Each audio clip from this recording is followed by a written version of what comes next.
Caranya saya kerja. Kerja itu cara, rezeki itu dari Allah datangnya. Bukankah di zaman sekarang kita sering terpeleset? Ini merupakan cerminan dari rapuhnya akhlak kita kepada Allah Subhanahu wa ta'ala. Karena usaha saya memang, karena saya peras keringat banting tulang, tentu. Tapi sadarkah kita bahwa sepanjang yang bisa kita lakukan cuma berusaha, peras keringat banting tulang, pergi pagi pulang sore? Tapi bisakah kita memastikan hasil usaha kita? Apalagi yang paling dekat, misalnya saja yang sungguh-sungguh di luar jangkauan kemampuan kita, soal rezeki, soal jodoh, soal maut. Kitakah yang mengatur?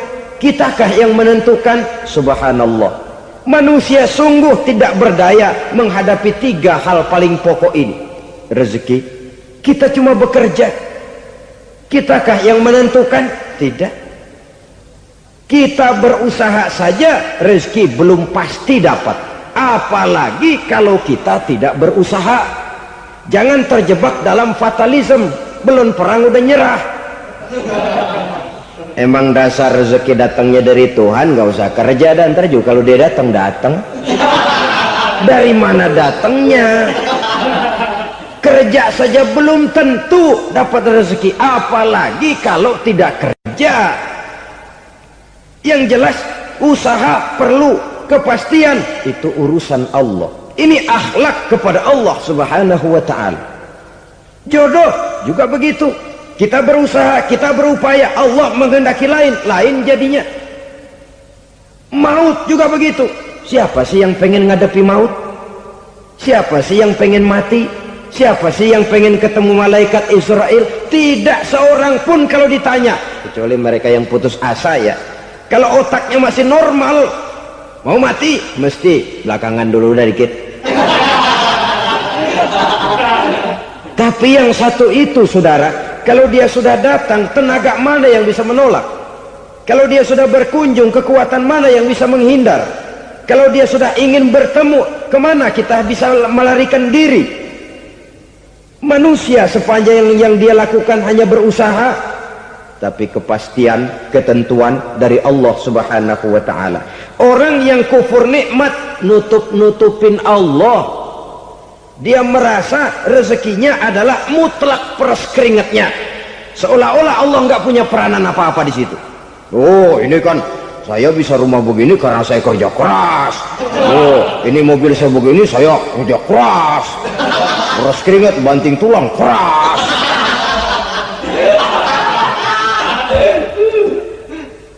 Saudara-saudara kaum muslimin rahimahkumullah, jadi menutupi Allah.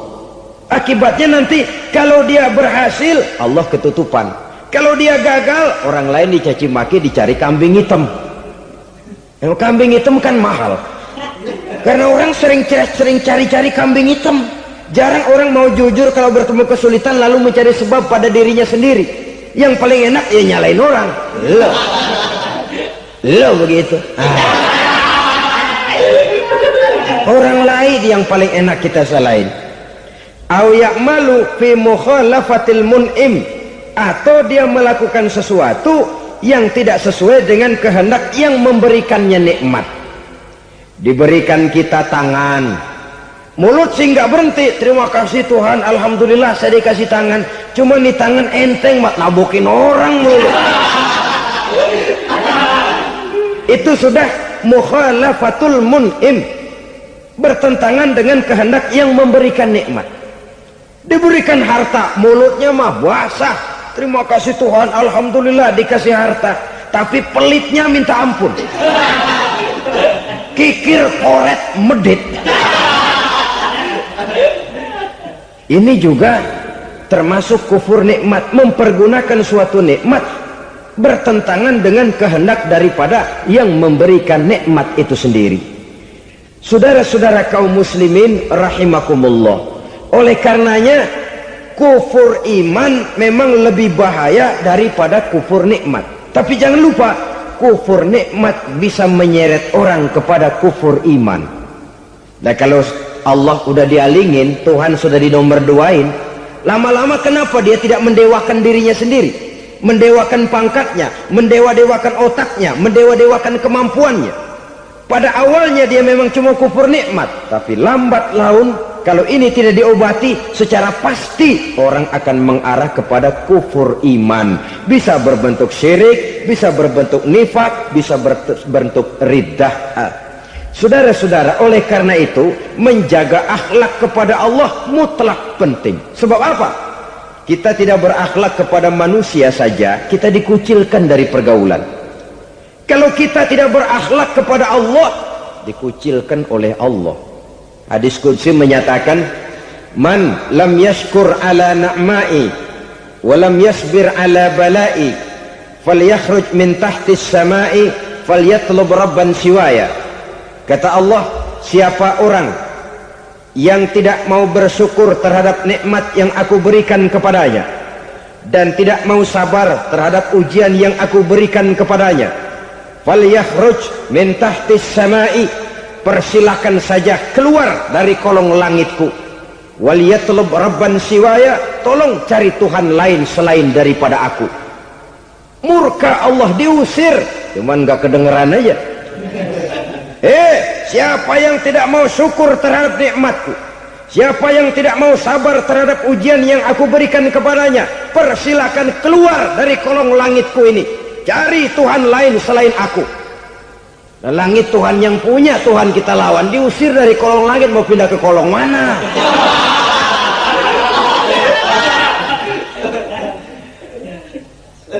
Jadi jangan merasa kufur nikmat kan enteng. Iya, kelihatannya begitu, tidak sebahaya kufur iman. Tapi kufur nikmat ini merupakan anak tangga yang kalau kita sudah mulai naik, kita akan naik terus sampai kepada tingkat di mana kita mengalami kufur iman. Kalau sudah ke sana, maka akhlak kita kepada Allah terkenalah erosi, terkena polusi, hancur akhlak kepada Allah, dan itulah sumber kesengsaraan abadi. Kalau cuma kita tidak berakhlak kepada manusia, barangkali resikonya cuma kehidupan di dunia ini. Mungkin juga ada kehidupan akhirat. Tapi kalau sudah tidak berakhlak kepada Allah, dunia akhirat kita rugi dan celaka. Maka pada kesempatan ini saya mengajak, marilah jaga baik-baik akhlak kita kepada Allah. Satu kali kita bertauhid, sampai mati kita bertauhid. Satu kali la ilaha illallah, jangan tergelincir lagi kita keluar daripada kalimat itu. Satu kali kita bertuhankan Allah, jangan bertuhan yang lain selain daripada Allah. Jangan sekutukan Allah, jangan samakan Allah dengan sesuatu, jangan mengangkat yang lain sama agungnya dengan Allah. Sebab dengan demikian kita seolah-olah sudah mengotori akhlak kita kepada Allah subhanahu wa ta'ala. Ini berat, saudara-saudara. Ini tidak ringan.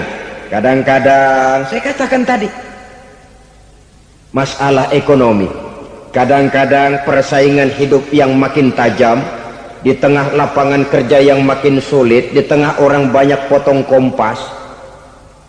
Kalau berpatokan kepada nilai tauhid, la ilaha illallah, tidak ada Tuhan selain Allah, maka saya tidak akan takut kecuali hanya kepada Allah. Saya tidak akan menggantungkan hidup kecuali hanya kepada Allah. Saya tidak akan minta rezeki kecuali hanya kepada Allah. Kadang-kadang situasi yang nekat membuat kita kehilangan keseimbangan, kehilangan pertimbangan, picik pandangan. Akibatnya kita merusak akhlak kepada Allah subhanahu wa ta'ala. Ironinya kan orang sekarang kalau ditanya, lu nyolong ya? Iya. Kok berani? Emang. Lu nggak tahu Tuhan lihat? Tahu. Kok nyolong juga? Biarin. Kalau Tuhan mah lihat, jangan gak ribut. Enggak ribut katanya. Kalau orang lihat, 2 orang saja tahu, geger kelurahan. Ini kan sudah mendustai dirinya sendiri, sudah merusak akhlaknya kepada Allah subhanahu wa ta'ala. Tuhan gak ribut katanya. Saudara hadirin yang saya hormati, jadi oleh karenanya akhlak kita kepada Allah merupakan basis daripada kehidupan beragama. Kalau itu sudah mulai rapuh, mulai terkena erosi dan polusi, mulai rusak, dikhawatirkan nanti nilai ibadah kita kepada Allah juga akan turut ambruk karenanya. Saudara-saudara kaum muslimin rahimakumullah, tugas yang kedua memperbaiki akhlak manusia kepada sesama manusia. Kita tahu Islam sesuai dengan namanya adalah agama damai. Maka akhlak manusia kepada sesama manusia menempati porsi yang penting dalam kehidupan beragama. Bagaimana seorang muslim bergaul, bertata krama terhadap sesama manusia. Mari kita lihat lebih jauh persoalannya. Untuk memudahkan pembicaraan dari kacamata agama, kita kelompokkan saja manusia itu dalam dua. Pertama yang seiman, dan yang kedua yang tidak seiman. Yang tidak seiman itu kita sebut saja kufur atau kafir.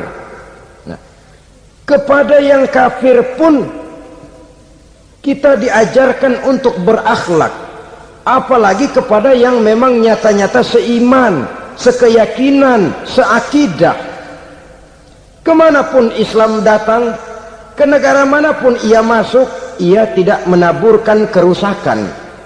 Jadi tidak benar kalau orang pernah itu menggambarkan, saking sentimennya seorang orientalis pernah menggambarkan Nabi Muhammad di tangan kirinya Quran, di tangan kanannya pedang, menggambarkan seolah-olah Islam dikembangkan dengan kekerasan.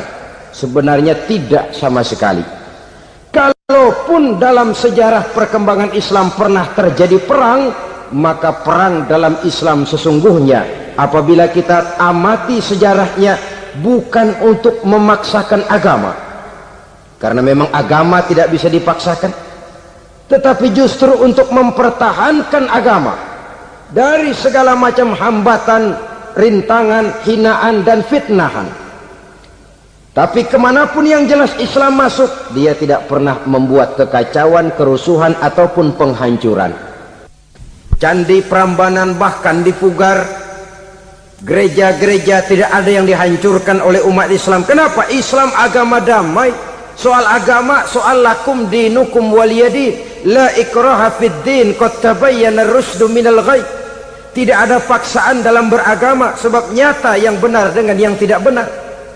Belum pernah ada orang kafir masuk ke perkampungan orang Islam lalu dikejar-kejar, diteriakin kafir, kafir, sunatin.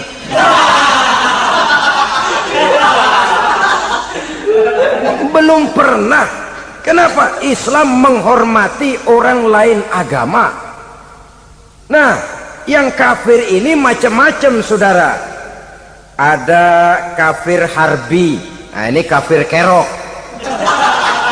Ini kafir yang nyata-nyata memproklamirkan permusuhan kepada umat Islam, nyata-nyata mengganggu ketenangan umat Islam.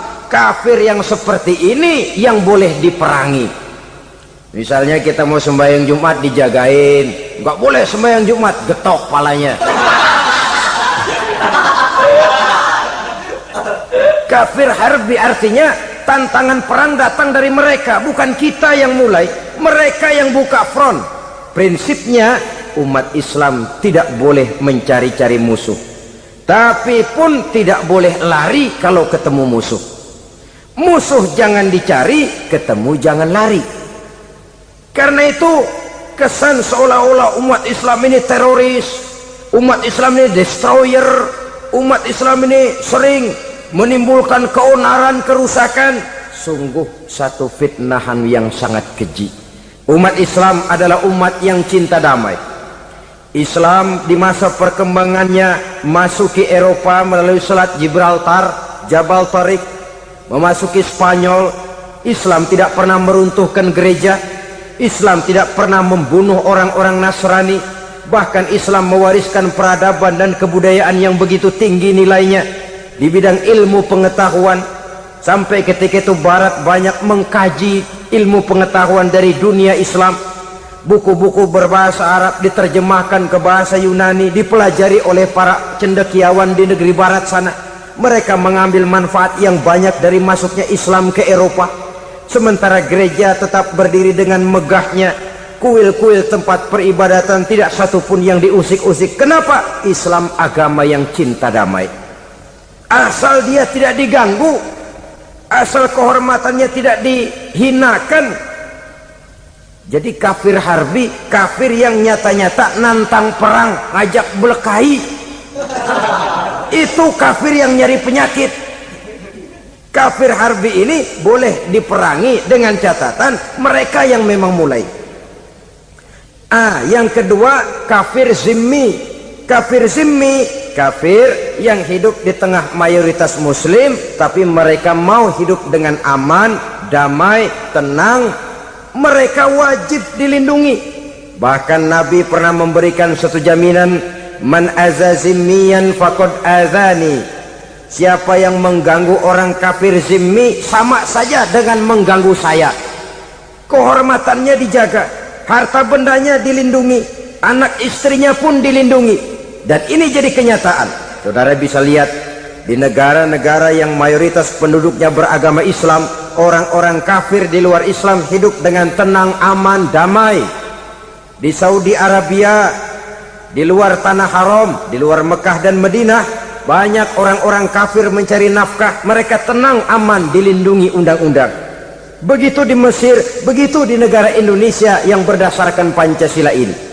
Kehidupan beragama menimbulkan gairah, rukun, tenang, aman, damai, sepanjang tidak saling ganggu, tidak saling usik, menghargai orang yang sudah beragama, tidak menjadikan penganut suatu agama sebagai sasaran dari dakwah agama lainnya. Saudara-saudara kaum muslimin rahimakumullah. Jadi memang oleh Al-Quran kita dianjurkan asyidda alal kuffar ruhama bainahum. Tegas kepada orang kafir, kasih sayang kepada sesama muslim. Tapi tegas bukanlah berarti marah-marahan, bukan berarti musuh-musuhan, bukan ngajaki perang. Tegas dalam arti punya garis tentang kehidupan beragama, lakum dinukum waliyadin. Soal kehidupan sosial, mari kerjasama. Bangun jalan, ayo rame-rame. Siskamling, mari bebarengan. Bikin puskesmas, mari sama-sama. Tapi kalau sudah soal agama, itu tidak perlu ada toleransi agama. Yang perlu toleransi antar umat beragama. Kalau umatnya mau kerjasama silakan, tapi tidak menyangkut soal ibadah. Jangan kerjasama di bidang ibadah. Itu kerjasama yang salah pasang, saudara-saudara. Sehingga dengan demikian toleransi adalah menyangkut kehidupan antar umat beragama. Sedangkan agama sendiri punya kapling yang nyata. Sehingga dengan demikian tegas kepada orang kafir dalam arti kita punya satu kepribadian. Tidak ngambang. Enggak, lalu kalau ditanya orang, sebenarnya agama lu apa sih? Gua mah gimana musimnya aja. Agama pakai musim kayak rambutan. Akhirnya ya begitu, musim-musiman. Ke masjid kelihatan, ke gereja hayo, ke candi nongol, ke apa? Bingung malaikat bagaimana nyatetnya nih bocah ini.